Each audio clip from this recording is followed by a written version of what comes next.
Assalamualaikum warahmatullahi wabarakatuh. Saya Resita Oktaviani dengan NPM 2019-0150623 dari kelas R2G Program Studi Bimbingan dan Konseling.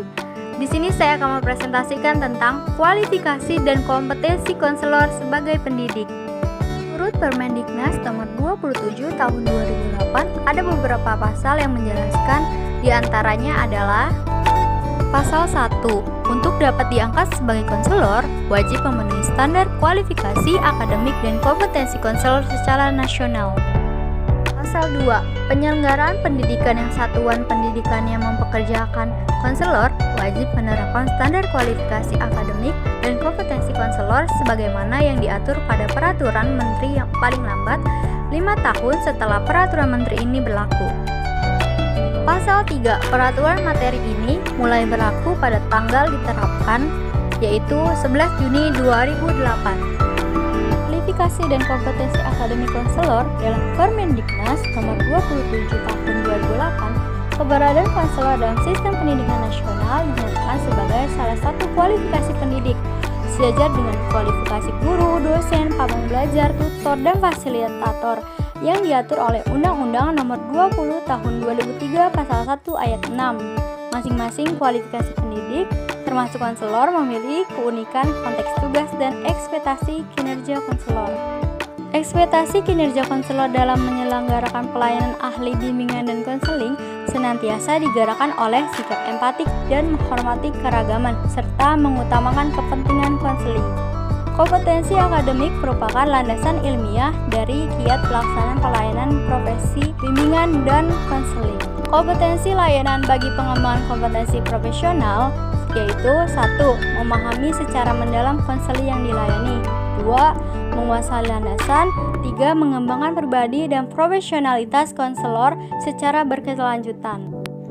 Beberapa kualifikasi konselor yang memungkinkannya untuk dapat melaksanakan tugas penyuluhan dengan hasil yang baik diantaranya 1. Memiliki kecakapan skolatik, 2. Memiliki minat terhadap pekerjaannya dan berpribadi baik, 3. Memahami prinsip-prinsip bimbingan keseluruhan program pendidikan. Bentukan kompetensi akademik konselor ini merupakan proses pendidikan formal jenjang S1 bidang bimbingan dan konseling yang bermuara pada penganugerahan ijazah akademik sarjana pendidikan atau SPD bimbingan dan konseling dalam konteks otentik pendidikan profesional konselor yang berorientasi pada pelayanan dan kemampuan praktik lapangan dan tamatannya memperoleh sertifikat bimbingan dan konseling dengan gelar profesi konselor atau KONS.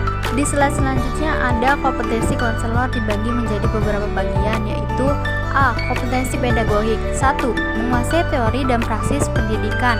2.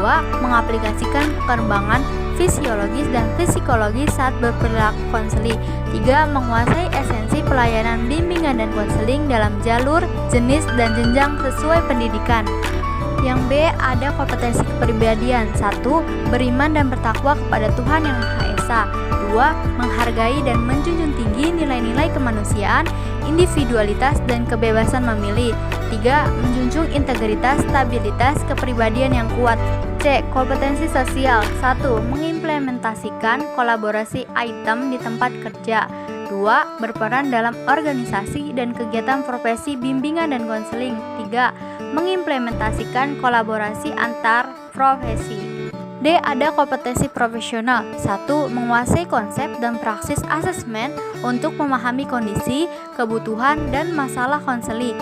2. Menguasai kerangka teoritik dan psikis bimbingan dan konseling. 3. Merancang program bimbingan dan konseling.